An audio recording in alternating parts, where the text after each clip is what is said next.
Welcome to the channel. Share where you're watching from. We'd love to find out, so drop a comment below, and let's jump into the story. Ryan held the steering wheel with one hand, his other drumming lightly against the side of the door as he navigated through the late afternoon traffic in Dallas, Texas. A faint smile spread across his face as the warm glow of the setting sun illuminated the city skyline. Today had been a monumental day for him. After 7 years of relentless dedication at Caltech Dynamics, he had finally been promoted to Senior Operations Manager. It wasn't just a step up, it was validation for all the long hours and sacrifices. The thought of how this promotion would change their lives filled Ryan with pride.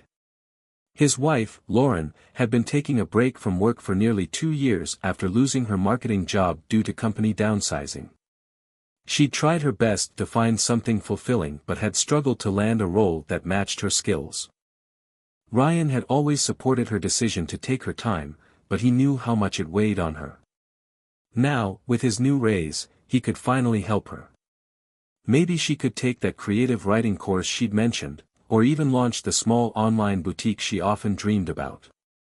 The possibilities were endless, and Ryan was eager to share the good news.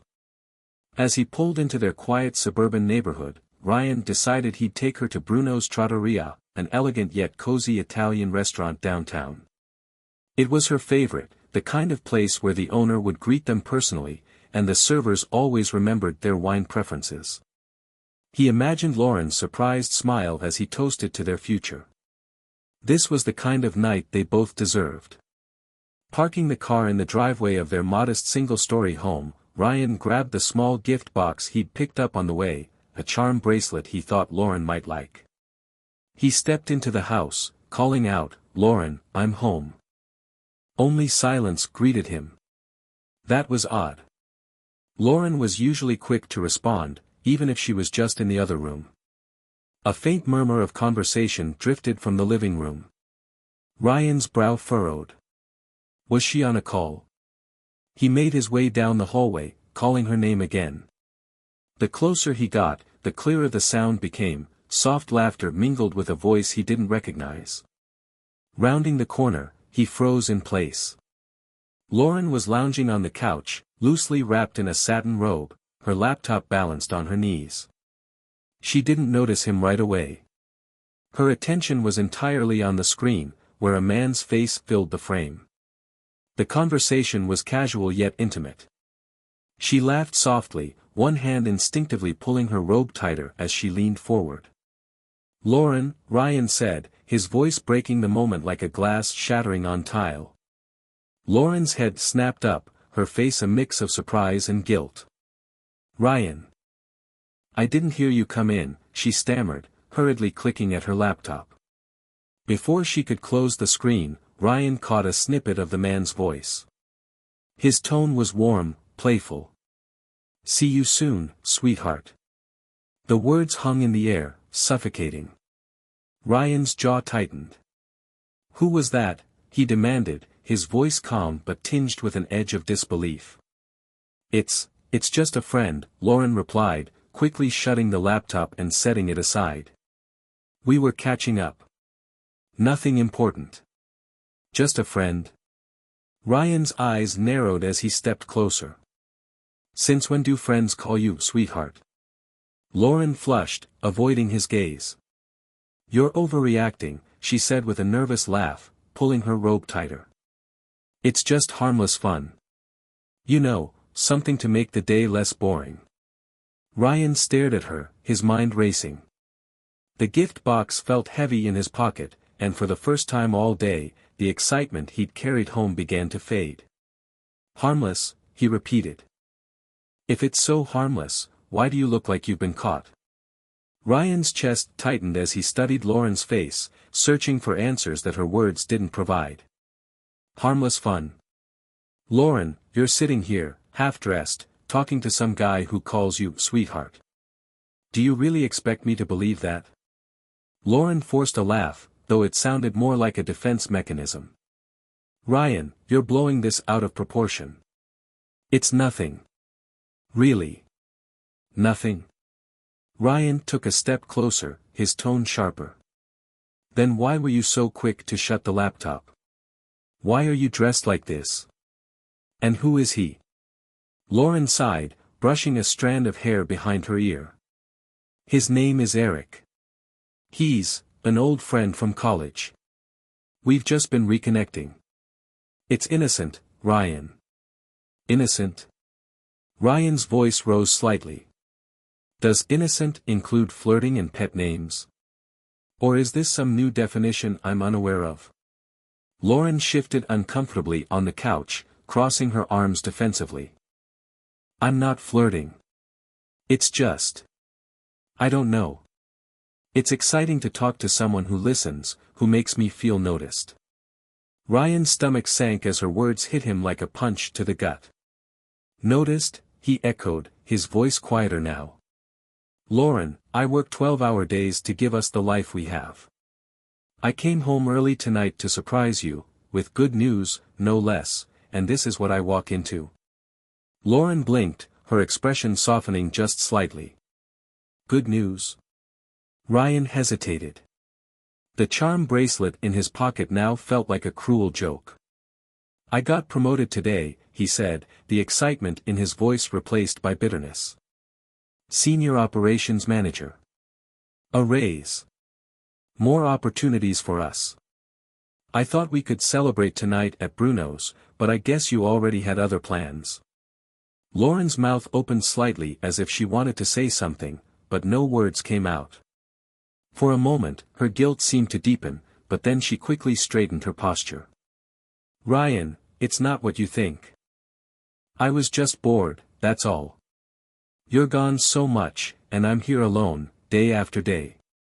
Talking to Eric was just an escape. Ryan shook his head, his frustration mounting. An escape? You mean to tell me that your idea of fixing boredom is to sneak around behind my back? Stop being so dramatic. Lauren snapped, her tone shifting to irritation. I didn't sneak around. I didn't do anything wrong. You're acting like I've been cheating on you. Ryan raised an eyebrow. And what exactly would you call this? Talking to another man like that while I'm at work? Hiding it from me? Lauren stood up abruptly, pulling her robe tighter. I don't have to explain myself to you, Ryan. You're gone all the time, wrapped up in your job. I'm just here, invisible, waiting for you to remember I exist. Invisible? Ryan's voice cracked with emotion. Lauren, I've been killing myself trying to provide for us. I've sacrificed so much to make sure we're okay, and now you're telling me that's not enough. Lauren's gaze wavered, but her stubbornness held firm. It's not about the money, Ryan. It's about the connection. The excitement. I miss the spark we used to have.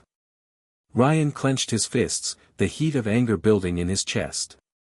And you think this nonsense with Eric, is going to bring that back? That lying to me, hiding things from me, is going to fix our marriage? Lauren rolled her eyes, letting out a dry laugh. Oh, come on, Ryan. You're acting like I had an affair or something. It was just a little attention, that's all. The words stung more than Ryan expected. You don't get it, do you? He said quietly. This isn't about Eric. It's about trust. It's about the fact that I walked into my own home tonight and felt like a stranger. Lauren's expression faltered for the briefest moment before she crossed her arms again. Maybe you're just overreacting. You've been stressed from work, and now you're taking it out on me. Ryan let out a dry, humorless laugh, running a hand through his hair. Unbelievable, he muttered. I thought tonight was going to be one of the best nights of my life. Instead, I'm standing here wondering if I even know who you are anymore. Lauren didn't respond. For a moment, silence filled the room, heavy and suffocating.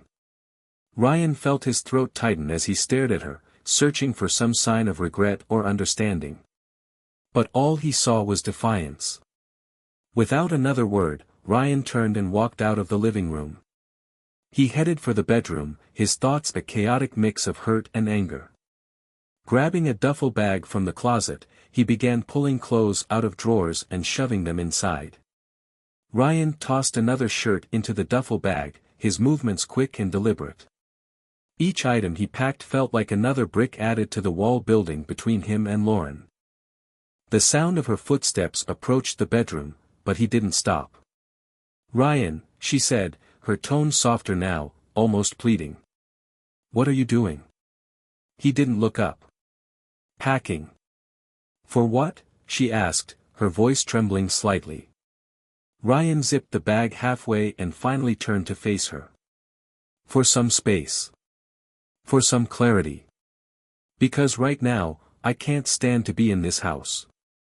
Lauren's face crumpled, but she quickly recovered, her defenses snapping back into place. "You're being ridiculous. You're just upset, angry. This will blow over." Ryan's jaw tightened. "Blow over? Lauren, this isn't something I can just forget. You think I'm going to come home tomorrow and pretend everything's fine after what I saw today?" She took a step closer, folding her arms tightly across her chest. "You're making this a bigger deal than it is, Ryan. It was a stupid conversation with an old friend. It didn't mean anything." "If it didn't mean anything, then why were you hiding it?" he shot back. "Why did you shut the laptop so fast? Why does this old friend feel comfortable calling you sweetheart?" Lauren hesitated, her eyes darting away. She stopped, her voice faltering. Ryan shook his head, a bitter laugh escaping him. "That's what I thought." He zipped up the bag with finality and slung it over his shoulder. "Wait," Lauren said, stepping in front of him. Her eyes were wide, tears threatening to spill. "You're really leaving? Over this?" Ryan looked down at her, his expression a mix of frustration and sadness. "You made a choice, Lauren. Whether you realize it or not, you chose to betray my trust. I don't know how we come back from that." "It wasn't betrayal," she argued, her voice cracking. "I didn't sleep with him. I didn't do anything wrong." "You don't get it," Ryan said, his tone low but firm. "This isn't just about what you did. It's about what it says. That you were willing to lie to me, to hide things from me, to put someone else in a position I thought only I held in your life. That's the part one can't forgive." Lauren's tears finally spilled over, and she reached out to touch his arm. "Ryan, please. Don't do this. Don't leave. We can work through this. We can fix it." Ryan stared at her hand on his arm for a moment before gently pulling away. "You say we can fix this, but I don't see how. Not when you don't even seem to understand why this hurts so much."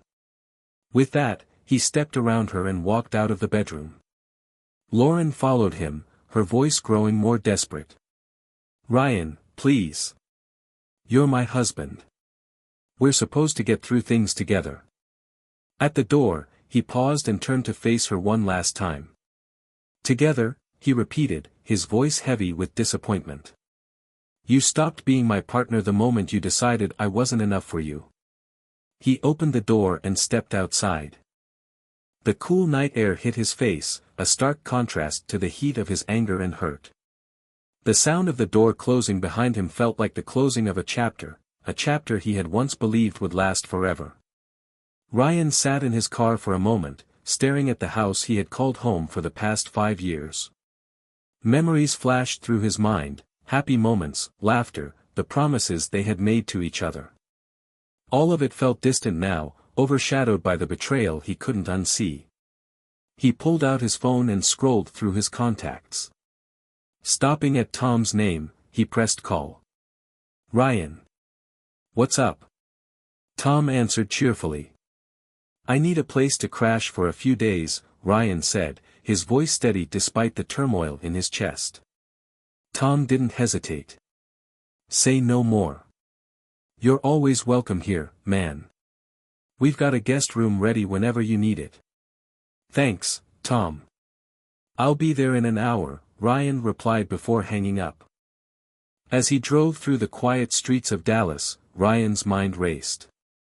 He thought about all the signs he might have missed, the moments where things had felt off but he had ignored them. Had this really come out of nowhere, or had it been building for years? Arriving at Tom's house, Ryan was greeted with a warm smile and a firm handshake. "You're staying as long as you need, no questions asked," Tom said, clapping him on the back. "Thanks," Ryan said simply. He appreciated Tom's support, but he didn't feel like talking about what had happened. Not yet. Over the next few days, Ryan tried to focus on work and figure out his next steps. He blocked Lauren's number, unable to handle the barrage of calls and texts she sent, each one more frantic than the last. He needed space to think clearly. But the space also gave him time to reflect. Could he ever trust Lauren again? Did he even want to try? The answers didn't come easily, but one thing was clear: his life was never going to be the same. The days turned into weeks as Ryan began to adjust to his new reality. Staying at Tom's house gave him the quiet and stability he needed to start piecing his life back together. He threw himself into his new role at Caltech Dynamics, finding comfort in the predictability of work and the satisfaction of making progress in his career. Meanwhile, Lauren's attempts to contact him grew more desperate. She called from unknown numbers, left voice messages that swung between tearful apologies and defensive explanations, and even sent handwritten letters. Ryan deleted most of them unread, but one night, after a particularly long day at work, curiosity got the better of him. He opened one of her letters. In her familiar handwriting, Lauren poured her heart out. She apologized repeatedly, claiming that her actions were born out of loneliness and insecurity, not malice. She insisted that she had never intended to hurt him and begged for a chance to fix their marriage. But for Ryan, the damage was done. Her words, though sincere, couldn't erase the betrayal he felt. After consulting with a divorce attorney, Ryan moved forward with the process. Since they had no children and limited shared assets, the separation was expected to be straightforward. However, Ryan still dreaded the idea of seeing Lauren again at the court hearing. He wasn't sure how he would handle it, whether he would feel anger, sadness, or something else entirely. On the day of the hearing, Ryan arrived early, taking a seat in the quiet, sterile courtroom. He was dressed in a crisp suit, his expression calm but resolute. When Lauren walked in, she looked different, her once confident demeanor replaced by a nervous energy. She glanced at him, her eyes searching for any sign of warmth or reconciliation, but Ryan's face remained unreadable. When it was her turn to speak, Lauren took the opportunity to plead her case one last time. "Ryan," she began, her voice trembling. "I know I've made mistakes, but I've learned from them. I've spent these months thinking about everything you've done for me, how much you've sacrificed, and how blind I was to it. I don't expect you to forgive me, but, can't we at least try to start over?" Her words hung in the air, and for a moment, the room felt unbearably still. Ryan looked at her, his expression softening slightly, but he shook his head. "Lauren," he said, his tone measured and firm, "I appreciate your honesty, but I can't go back. Trust is the foundation of any relationship, and once it's broken, it's almost impossible to rebuild. We both need to move on." Tears welled in Lauren's eyes, but she nodded slowly, understanding that this was the end. As the months passed, Ryan found himself in a better place emotionally. The divorce had been finalized, and while it was a painful chapter of his life, he was determined to learn from it. He moved into a new apartment downtown, decorated it to reflect his newfound independence, and even picked up a few hobbies he'd always wanted to try, like photography and hiking. One evening, as he was checking his emails, a familiar name appeared in his inbox: Lauren Walker. He almost deleted it without reading, but something stopped him. Against his better judgment, he opened the email. In it, Lauren bared her soul. She admitted to everything: her emotional affair with Eric, the lies she told herself to justify her actions, and the deep regret she felt for betraying Ryan. She explained that after their separation, she had tried to move on by dating Eric, but their relationship quickly turned toxic. She wrote about how she had struggled to find a job, forcing herself to rebuild her life from the ground up. "I know I can't undo what I've done," the email read, "but I want you to know that losing you was the hardest lesson I've ever learned.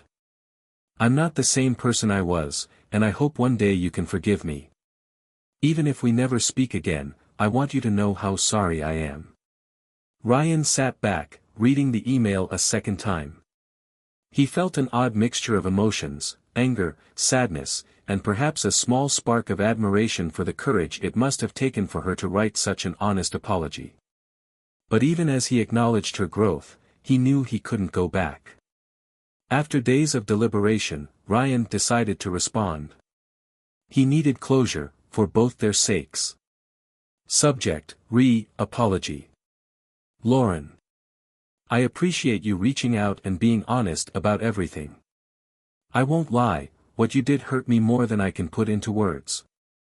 That night, when I came home, I was filled with excitement about our future. I thought we were a team, that we were building something together. What I walked into shattered that illusion. It wasn't just a betrayal of trust, it was a betrayal of everything I thought we stood for. I'm glad to hear you've taken steps to move forward and that you've learned from the experience. But for me, there's no going back. The pain and mistrust run too deep. I wish you the best, Lauren. Truly, I hope you find happiness and peace. But I need to keep moving forward, and that means leaving this chapter behind for good. Goodbye. Ryan. With a deep breath, Ryan hit send.